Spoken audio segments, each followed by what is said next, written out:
폭우가 쏟아지는 묘지였습니다. 한 소녀가 무덤 앞에 무릎 꿇고 있었습니다. 14살 예린이었습니다. 손에는 박하사탕 하나. 아빠, 치료 못 받게 됐어. 돈이 없어서. 예린이 사탕을 비석 앞에 놓았습니다. 오늘이 마지막 인사야. 아빠, 곧 갈게. 그때 검은 세단이 급정거했습니다. 노부부가 내렸습니다.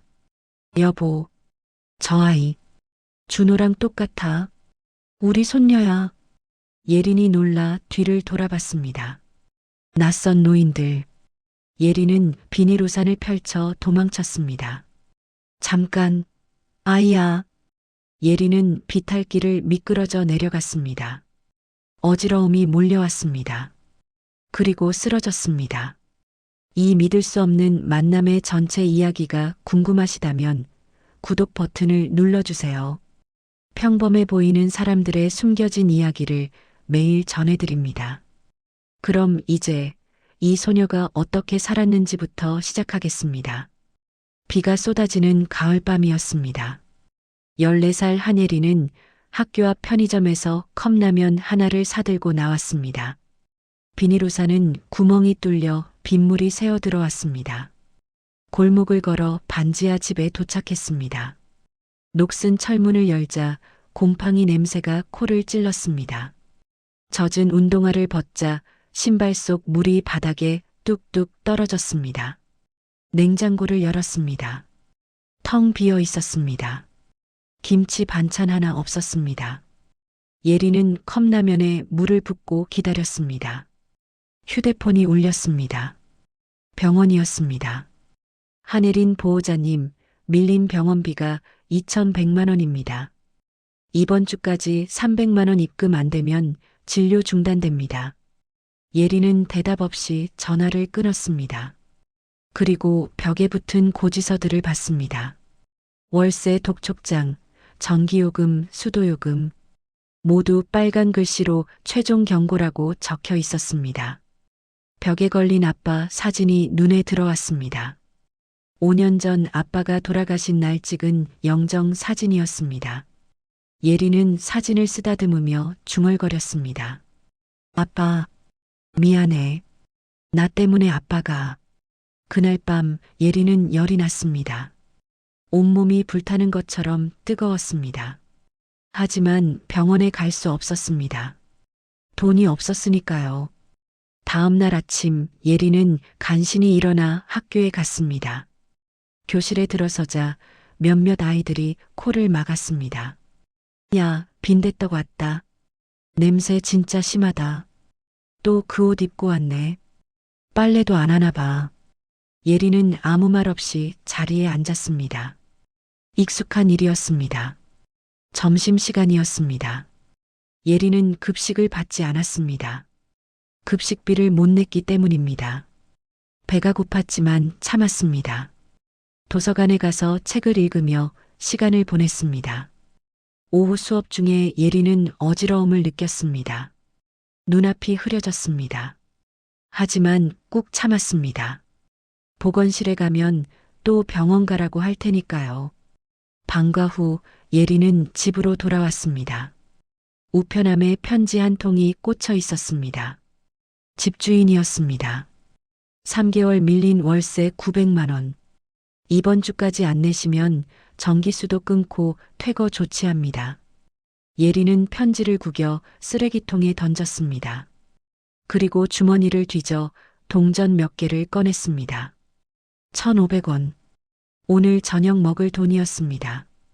편의점에 가서 삼각김밥 하나를 샀습니다. 1,200원. 남은 300원으로 박하사탕 한 봉지를 샀습니다. 아빠가 좋아하던 사탕이었습니다. 집으로 돌아와 김밥을 먹었습니다. 배는 여전히 고팠지만 더 먹을 수 없었습니다. 예린은 박하사탕 하나를 입에 넣었습니다. 달콤하고 시원한 맛이 입안에 퍼졌습니다. 눈물이 흘렀습니다. 아빠, 보고 싶어. 그날 밤 예린은 아빠 무덤에 가기로 결심했습니다. 마지막 인사를 하러. 다음 날 오후였습니다.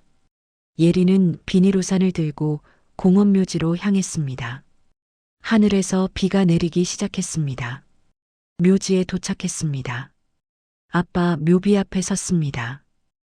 한준호라고 적혀 있었습니다. 예리는 무릎을 꿇고 마지막 박하사탕을 꺼냈습니다. 비석 앞에 조심스럽게 놓았습니다. 아빠, 나 이제 병원 못 가. 돈도 없고 집도 곧 쫓겨날 것 같아. 예린의 목소리가 떨렸습니다. 아빠 미안해. 내가 아프지 않았으면 아빠도 안 죽었을 텐데. 다 내 잘못이야. 눈물이 주르륵 흘러내렸습니다. 오민수 삼촌한테 연락도 안 돼. 지방 현장 나가셨나 봐. 나 이제 진짜 혼자야. 그때였습니다. 뒤에서 검은 세단이 급정거하는 소리가 들렸습니다. 예린이 놀라 고개를 돌렸습니다. 차에서 노부부가 내렸습니다. 70대 노인과 60대 여자. 두 사람은 예린을 보고 얼어붙었습니다. 여보, 저 아이. 노파가 떨리는 목소리로 말했습니다. 노인은 예린의 얼굴을 뚫어지게 쳐다봤습니다. 특히 귀 뒤에 작은 점을. 준호야, 우리 아들이랑 똑같아. 노인의 손이 떨렸습니다. 예린은 두려움에 몸을 움츠렸습니다. 누구세요? 예린이 비틀거리며 일어섰습니다. 그 순간 어지러움이 몰려왔습니다. 예린의 몸이 휘청거렸습니다. 아이야, 괜찮니? 노파가 달려왔습니다. 하지만 예린은 도망쳤습니다. 비탈길을 내려가다 미끄러졌습니다. 예린의 몸이 굴러 떨어졌습니다. 아이야, 노부부가 소리쳤습니다. 하지만 예린은 이미 사라진 뒤였습니다. 박철민은 그 자리에 주저앉았습니다. 그의 비서 김대호가 달려왔습니다. 회장님, 괜찮으십니까? 저 아이가 우리 손녀야. 틀림없어. 박철민이 떨리는 목소리로 말했습니다. 그의 아내 이순덕이 울기 시작했습니다. 준호 묘비를 봤어요? 한준호라고. 우리 아들이 성까지 바꿨어요. 우리한테 그렇게 버림받았으니. 김대호, 저 아이 찾아. 모든 동원에서 찾아내. 박철민이 명령했습니다. 그의 눈에는 절박함이 가득했습니다. 이틀이 흘렀습니다. 김대호는 사람을 풀어 조사했습니다. 그리고 충격적인 진실을 알아냈습니다. 박철민의 서재였습니다. 김대호가 서류 뭉치를 내려놓았습니다. 회장님, 다 찾았습니다. 김대호가 조심스럽게 입을 열었습니다. 손녀분 이름은 한혜린, 14살입니다. 급성 림프 구성 백혈병 진단받고 3년째 치료 중이었는데 최근 병원비 미납으로 치료가 중단됐습니다. 박철민의 얼굴이 창백해졌습니다. 밀린 병원비가 2,100만 원. 그리고 월세 3개월치 900만 원 밀렸습니다. 전기, 수도 끊길 위기입니다. 계속해. 박철민이 떨리는 목소리로 말했습니다. 손녀분은 현재 반지하 단칸방에서 혼자 삽니다. 보호자는 아버지 친구인 오민수 씨인데 지방 건설 현장에 나가 있어 연락이 안 됩니다. 김대호가 사진 한 장을 꺼냈습니다. 곰팡이 낀 반지하 방 사진이었습니다. 여기서 우리 손녀가 혼자. 박철민의 목소리가 갈라졌습니다.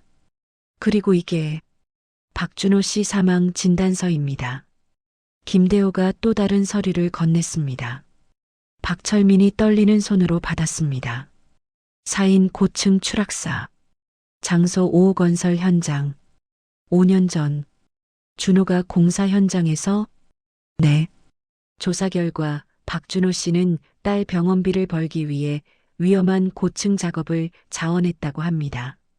그러다가 김대호가 말을 멈췄습니다.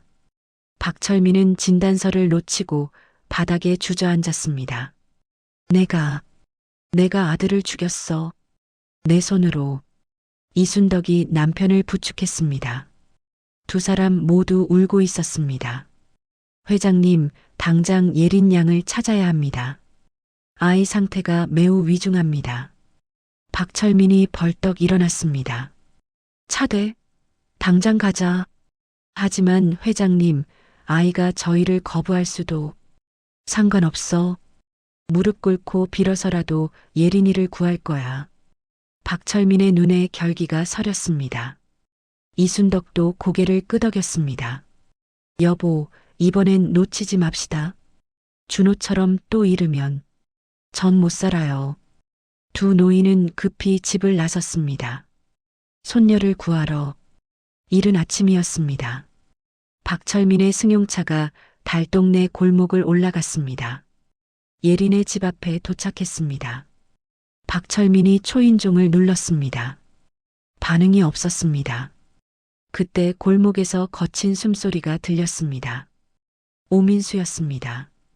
작업복 차림에 얼굴은 흙먼지 투성이. 밤새 차를 몰고 온 것이 분명했습니다. 당신들이 여기 왜 왔어? 오민수가 달려와 박철민을 가로막았습니다. 박철민 회장, 준호 형을 20년 전에 쫓아낸 그 냉혈한 인간. 오민수의 목소리에 도끼가 서렸습니다. 진정하게. 우리는 예린이를 돕고 싶어서. 돕고 싶다고? 지금 와서? 오민수가 비웃었습니다.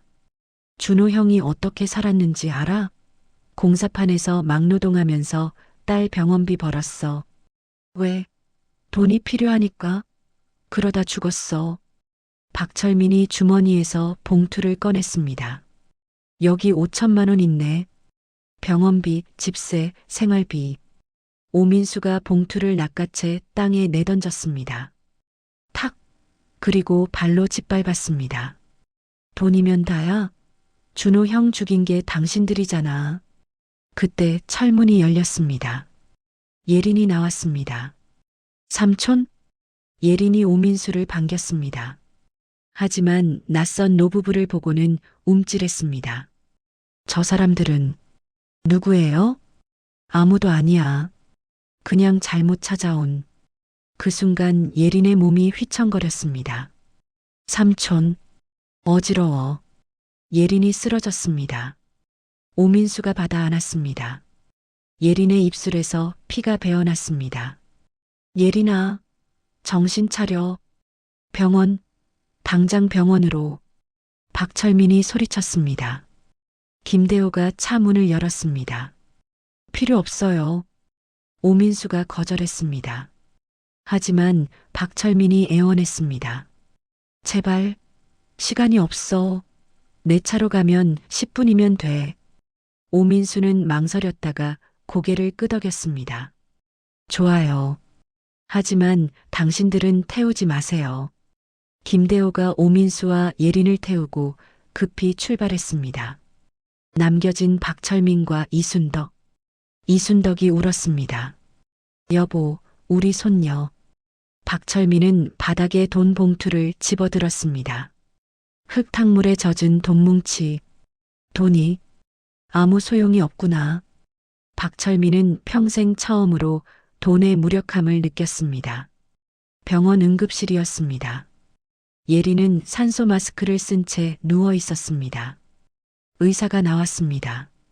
일단 급한 불은 껐습니다. 하지만 골수이식을 지금 당장 하지 않으면. 의사가 고개를 저었습니다. 오민수가 벽에 미끄러져 내려앉았습니다.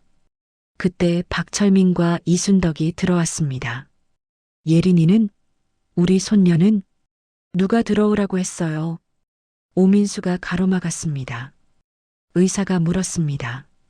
보호자분이십니까? 내가 친할아버지요. 박철민이 대답했습니다. 의사가 상황을 설명했습니다. 골수이식이 필요하다고. 돈은 걱정 마십시오. 얼마든지 되겠습니다. 골수는 저나 제 아내가 기증하면 안 됩니까? 검사를 해봐야 알겠지만. 그럼 지금 당장 해주십시오. 오민수가 박철민을 노려봤습니다. 돈만 있으면 다 되는 줄 알아요? 우리가 가족이야. 내 아들 손녀인데. 가족? 20년 전에는 왜 가족 취급 안 했어요? 이순덕이 끼어들었습니다. 제발, 지금 중요한 건 예린이잖아요. 박철민이 천천히 입을 열었습니다. 내가 잘못했네. 20년 전에 준호를 쫓아낸 게 내 평생 가장 큰 죄야. 박철민의 회상이 시작되었습니다. 20년 전 눈보라 치던 밤, 젊은 준호가 고아 출신 여자를 데려왔습니다. 아버지, 결혼하고 싶습니다. 고아라고? 백도 없고 돈도 없는 여자를? 박철민이 위스키 잔을 던졌습니다. 와장창, 사랑하면 안 돼요? 사랑? 그따위 감상으로 인생 사냐? 박철민은 소금을 뿌렸습니다. 준호와 정희에게 나가, 당장 내 집에서 나가. 준호는 정희의 손을 잡고 눈보라 속으로 걸어갔습니다. 그게 마지막이었습니다. 회상이 끝났습니다. 박철민의 눈에 눈물이 가득했습니다. 나는 준호가 빌어오겠거니 했어. 근데 안 왔어. 자존심 때문에 나도 찾지 않았어. 박철민이 무릎을 꿇었습니다. 오민수 앞에 미안하네. 자네 친구를, 준호를 내가 죽였어. 병원 복도에 통곡이 울렸습니다. 오민수는 주먹을 쥐었다가 천천히 풀었습니다. 용서는 못해요. 하지만 예린이를 위해서라면 당신의 도움을 받겠어요. 박철민이 고개를 끄덕였습니다. 고맙네. 목숨 바쳐서라도 예린이 지킬 거야. 사흘이 흘렀습니다. 깊은 밤, 예린은 화장실을 가다 간호사실 앞을 지나갔습니다. 한예린 환자, 골수이식 성공률이 낮고 비용도. 예린의 발걸음이 멈췄습니다. 다음 날 간호사가 서류를 가져왔습니다. 치료 포기 동의서예요. 서명해 주세요. 예린은 펜을 들었습니다. 포기하면 모두가 편해질까요? 다들 나 때문에 힘들잖아. 그때 탁자 위에 박하사탕이 눈에 들어왔습니다. 아빠의 얼굴이 떠올랐습니다. 아니야. 나 살고 싶어. 아빠도 그걸 원했어. 예린은 동의서를 구겨 던졌습니다. 나 살 거야. 며칠 뒤 예린은 특실로 옮겨졌습니다. 오민수가 들어왔습니다. 예린아, 사실 너를 돕고 싶어 하는 사람들이 있어. 너희 할아버지, 할머니. 할아버지요? 예린이 놀랐습니다. 응. 만나볼래? 박철민과 이순덕이 들어왔습니다. 박철민은 탁자의 박하사탕을 보고 말했습니다. 내가 살기로 결정했다며? 고맙다. 할아버지가 반드시 널 살릴게. 박철민이 무릎을 꿇었습니다. 미안하다. 할아버지가 내 아빠한테 못되게 굴었어. 너무 늦게 깨달았어. 예린은 말했습니다. 일어나세요. 무릎 꿇지 마세요. 박철민의 눈에서 눈물이 흘렀습니다. 시간이 흘렀습니다. 이순덕이 아빠 이야기를 들려주었습니다. 예린은 처음으로 아빠의 어린 시절을 알게 되었습니다. 내일 또 올게. 박철민이 약속했습니다. 예린이 웃으며 대답했습니다. 네, 할아버지. 그날 밤 박철민의 서재. 검사 결과를 보고 있었습니다. 회장님, 골수가 안 맞습니다. 그럼 은행을 통해 찾아. 국내외 할 것 없이 다 뒤져. 이틀 뒤 기적이 일어났습니다. 독일에서 완벽하게 일치하는 기증자를 찾았습니다. 수술 전날 밤, 박철민이 예린의 병실에 왔습니다. 무섭니까? 예린이 고개를 끄덕였습니다. 박철민이 손을 잡았습니다. 괜찮아. 할아버지가 있잖아. 수술 잘 되면 뭐 하고 싶니? 놀이공원 가고 싶어요. 그래. 가자. 맛있는 것도 많이 먹고. 할아버지, 처음엔 무서웠어요. 근데 지금은 좋아요. 할아버지가 저를 진짜 아껴주시는 것 같아서. 박철민의 눈가가 뜨거워졌습니다. 예린이는 세상에서 제일 소중해. 내일 수술 잘 받고 건강해지자. 박철민은 자장가를 불렀습니다. 예리는 할아버지의 목소리를 들으며 잠들었습니다. 수술은 성공했습니다. 한 달 뒤 예리는 건강을 되찾았습니다. 그날 박철민은 예린의 병실에 있었습니다. 할아버지, 다음 주면 퇴원한대요. 그때 김대호가 급히 들어왔습니다. 회장님, 큰일입니다. 뭔데? 박민재 전무가 회장님이 회사 돈을 손녀에게 썼다고 언론에 흘렸습니다. 임시 주주총회를 소집했습니다. 박철민의 얼굴이 굳었습니다. 박민재, 회장 자리를 노리던 사촌이었습니다. 언제? 모레입니다. 좋아. 받아들이지. 회장직 내놓을 거야. 네. 회장님? 회사보다 예린이가 중요해. 다만 예린이는 건드리지 못하게 해. 박민재 그놈 뒤를 캐. 이틀 뒤 주주총회. 박민재가 단상에 섰습니다. 박철민 회장은 회사 자금을 사적으로 유용했습니다. 따라서 경영 일선에서 물러나야. 그때 박철민이 들어왔습니다. 단상으로 걸어가 마이크를 잡았습니다. 먼저 사과드립니다. 제가 회사 일에 소홀했습니다. 박철민이 고개를 숙였습니다. 하지만 저는 회사 돈을 횡령하지 않았습니다. 김대호가 증거를 띄웠습니다. 박철민의 개인 통장 거래 내역, 손녀의 병원비는 모두 제 개인 돈으로 지불했습니다. 그렇다면 장부 조작은 누가 했을까요? 화면에 박민재의 이메일, 녹취록, 비자금 내역이 나타났습니다. 박민재의 얼굴이 창백해졌습니다. 그 순간 검찰이 들어왔습니다. 박민재 씨 체포합니다. 형님, 제발. 너 내 손녀 건드렸잖아. 용서 못해. 박민재가 끌려나갔습니다. 박철민이 다시 마이크를 잡았습니다. 저는 오늘부로 회장직에서 물러납니다. 하지만 부탁드립니다. 제 손녀를 지켜주십시오. 박수가 터져 나왔습니다. 박철민은 곧장 병원으로 갔습니다. 예린이 환하게 웃었습니다. 할아버지, 회장 자리, 그런 건 중요하지 않았습니다. 저 웃음 하나면 충분했습니다. 이제 할아버지는 백수야. 매일 예린이랑 놀 수 있어. 정말요?